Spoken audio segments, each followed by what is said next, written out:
Sometimes I wake up angry with my wife Vicky. You see, whilst in real life she is wonderful, caring, compassionate, Dream Vicky is really quite mean. And when Dream Vicky does or says something horrible to me, I wake up feeling rather out of sorts with real life Vicky. And this can lead to some difficulties. Because I'm upset with Dream Vicky, I start being grumpy with Real Vicky. And then Real Vicky gets annoyed with me because I'm being grumpy. And if we're not careful, the whole thing spirals into an argument. And the only real way to deal with this sort of thing is for us to talk about it. For both of us to understand what's going on with the other person. And for both of us to agree together that Dream Vicky really isn't a very nice person.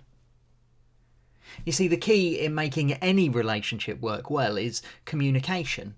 It's about engaging with each other. And this is true also of our relationship with God. Over the last few weeks, in these moments, we've been thinking together about some spiritual disciplines, about worship and prayer, silence and meditation, and all sorts of other things which we can do to help us foster our relationship with God, to engage with him so that our relationship with him can grow closer. Now, I'm not suggesting for a moment we all need to do all of these things every day, all the time, though there's no real substitute for reading the Bible and prayer. But meditation and singing songs and journaling, it might not work for all of us all the time. The important thing is that we do all need to take the time to engage in our relationship with God. James 4:8 tells us to come near to God and he will come near to us. But that involves us making an effort, working at our relationship, intentionally drawing near and listening, taking time to be with God, to tell him how we're feeling and why, and to listen for his guidance, for his words to us. Now, I know that many of us are busy and we seem to go from one thing to another.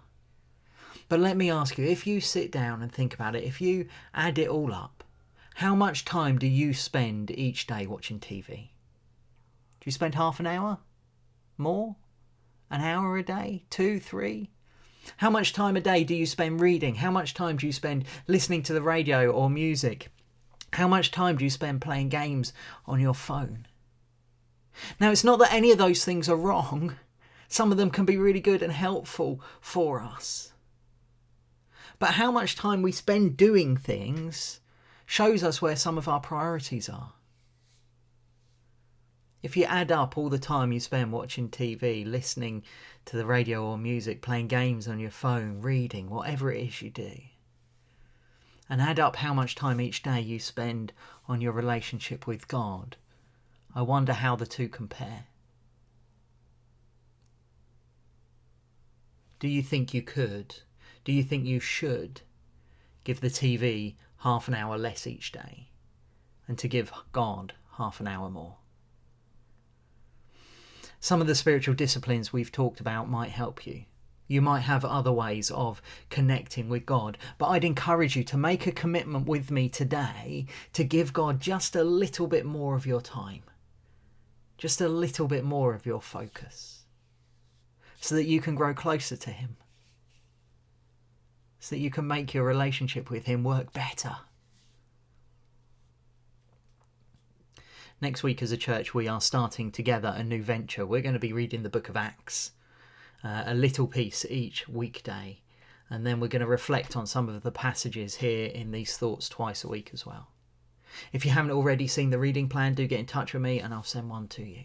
But we're all going to get started on Monday reading together Acts 1 verses 1 to 11. Maybe you can give God a little extra time by reading along with us. I do hope that you can join in.